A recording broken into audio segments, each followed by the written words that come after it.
Hello மக்களே, நம்ம எங்கே வந்திருக்கோன்னா கிராணி வீட்டோட டோர் எஸ்கேப் தான். இப்போ நமக்கு எல்லா பொருளும் கிடச்சிருச்சு. நமக்கான மாஸ்டர் கீ மட்டும் கிடைக்கல. அதனால் இரடி வந்த பொருள் 8 கால் கிட்ட தான் இருக்கும். அதனால் நம்ம இப்போ டனலுக்கு வந்திருக்கோம். வாங்க டனலில் இருக்கான்ட்டு பார்க்கலாம். சீக்கிரம் விறுவிறுன்னு போகலாம். கிளவி இப்போ நம்ம அந்த சைடு அனுப்பிவிட்டு நம்ம இங்கிட்டு வரோம். சீக்கிரம் போ. எவ்வளோ ஸ்பீடாக போகிறோம் பாருங்கள் பிளான்ஸ். இந்த 8 கால் பூச்சிங்க வேறு தொல்லையாக இருக்குது. சீக்கிரம் போ. கிளவி வந்துட போகுது. அங்கிட்டு தான் போயிட்டா. சீக்கிரம் உட்கார். அங்கே நமக்கு அந்த ஸ்க்ரூ ட்ரைவர் போட்டு ஓப்பன் பண்ணுற அந்த கேஸ் இருக்கும். எல்லா பாக்ஸ்லையும் செக் பண்ணிட்டேன், இல்லை. இப்போ இதுதான் நமக்கு லாஸ்ட்டு.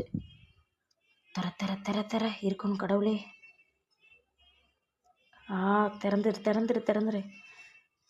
காய்ஸ், நமக்கு மாஸ்டர் கீ கிடச்சிருச்சு. நமக்கு இப்போ மாஸ்டர் கீ கிடச்சிருச்சு. வாங்க போய் டோர் எஸ்கேப்பை சீக்கிரம் முடிக்கலாம். லாஸ்ட் நேரத்தில் கிளவி வந்துடக்கூடாது காய்ஸ். சீக்கிரம் போகலாம்.